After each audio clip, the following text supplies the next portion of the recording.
Per day 30,000 web applications globally hacked हो जाती हैं और 1.4 बिलियन सोशल मीडिया अकाउंट्स हर मंथ कॉम्प्रोमाइज्ड हो रहे होते हैं।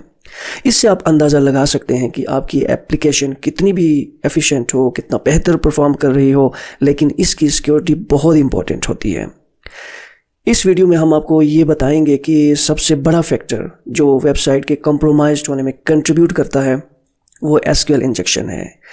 वो है क्या चीज़ और उसे प्रिवेंट करने के कौन कौन से मेथड है। बहुत ही आसान कुछ नॉलेज के ज़रिए आप अपनी वेबसाइट को सिक्योर कर सकते हैं, अपने नॉलेज को इम्प्रूव कर सकते हैं। तो चलें हम स्टार्ट कर लेते हैं। How to prevent SQL injection in Node.js. SQL injection पहले हम जानते हैं कि ये थ्रेड होता क्या है और फिर हम इसकी प्रिवेंशन के हवाले से बात करेंगे। अनवैलिडेटेड यूज़र इनपुट जब आपकी क्यूरीज में डायरेक्टली इंक्लूड होता है तो उसको एसक्यूएल इंजेक्शन कहा जाता है। इसके ज़रिए अटैकर्स आपकी क्यूरीज को मैनिपुलेट कर सकते हैं, आपकी एप्लीकेशन को एक्सेस कर सकते हैं और आपके डेटा को कंप्रोमाइज़ कर सकते हैं। यहाँ पर एक एग्जांपल हम लेते हैं कि ये आपकी क्यूरी है जिसमें कि आप लॉगिन कर रहे हैं।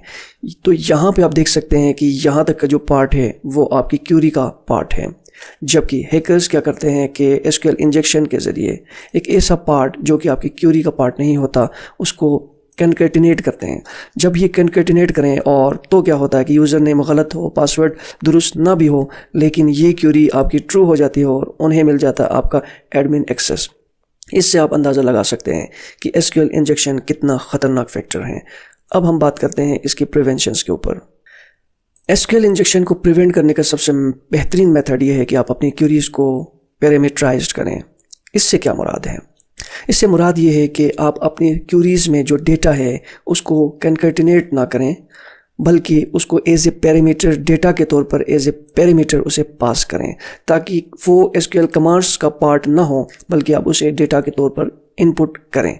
यहाँ पे आप देख सकते हैं कि ये क्यूरी है जिसमें यूज़र नेम और पासवर्ड हम पास कर रहे हैं, लेकिन हम यहाँ पे डायरेक्टली कन्कैटिनेट नहीं कर रहे हैं बल्कि यहाँ पर उन्हें एज ए पैरामीटर दे रहे हैं।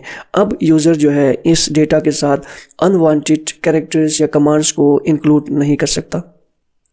एक बेहतरीन तरीका ये है कि कैसे हम एसक्यूएल इंजेक्शन से बचें, तो हम ORM का इस्तेमाल करें। जब हम मैनुअल क्यूरीज लिखते हैं तो उससे एसक्यूएल इंजेक्शन का रिस्क बहुत बढ़ जाता है, जबकि ORM ऑटोमेटिकली क्यूरी सैनिटाइजेशन करते हैं। क्यूरी सैनिटाइजेशन में होता यह है कि हम क्यूरी को क्लीन करते हैं और उसमें से बैड कैरेक्टर्स को रिमूव करते हैं। यहाँ पे आप देखें कि हम ORM का इस्तेमाल कर रहे हैं, ऑब्जेक्ट रिलेशनल मैपिंग का इस्तेमाल कर रहे हैं, और यहाँ पर हम एज ए पैरामीटर ही डेटा को पास कर रहे हैं, अपने इनपुट को एज ए डेटा पास कर रहे हैं। एक बेहतरीन मेथड ये है कि हम एस्केप करें यूज़र इनपुट्स को। जैसा कि आप जानते हैं कि रॉ यूज़र इनपुट में डेंजरस कैरेक्टर्स हो सकते हैं जो कि आपकी क्यूरी को तब्दील कर सकते हैं। तो हमें एक मेथड का इस्तेमाल करना होता है, एक फंक्शन का इस्तेमाल करना होता है जिसे एस्केप कहते हैं। जब इस एस्केप को हम पास करते हैं अपना यूज़र इनपुट, तो ये हमारे इनपुट को सैनिटाइज करता है, उसको फिल्टर करता है, उसको सेव करता है और उसके बाद हम उसे यहाँ पर पास कर सकते हैं। एक और मेथड ये है कि जिसके ज़रिए हम सैनिटाइज कर सकते हैं अपने इनपुट्स को, वो है वैलिडेटर्स का इस्तेमाल। क्योंकि अनचेक यूज़र इनपुट हमें पता है कि बहुत हार्मफुल होता है एसक्यूएल कमांड्स के लिए, तो हम एक लाइब्रेरी यूज़ कर रहे हैं validate.js। ये हम बात कर रहे हैं नोड.js एप्लीकेशन की एसक्यूएल इंजेक्शन के हवाले से प्रिवेंशन की। तो यहाँ पर इस validate.js को जब हम यूज़ करते हैं तो हम अपने इनपुट को सैनिटाइज कर सकते हैं, उसमें से बैड कैरेक्टर्स को रिमूव कर सकते हैं, उसको क्लीन कर सकते हैं। यहाँ पर ये लाइब्रेरी हम इसको यूज़ कर रहे हैं और अपने यूज़र इनपुट को यहाँ पे हम वैलिडेट कर रहे हैं। वर्स्ट केस सिनारियोज़ में जब हमारा सिस्टम कंप्रोमाइज़ हो जाता है तो उस वक्त ये है कि अगर हम अपने डेटाबेस के प्रिविलेजेस को लिमिट करें तो हम डैमेजेस को कम से कम कर सकते हैं, क्योंकि फुल एक्सेस में ये होता है कि बहुत ही डैमेजिंग हो सकता है अगर क्यूरी कंप्रोमाइज़ होती है।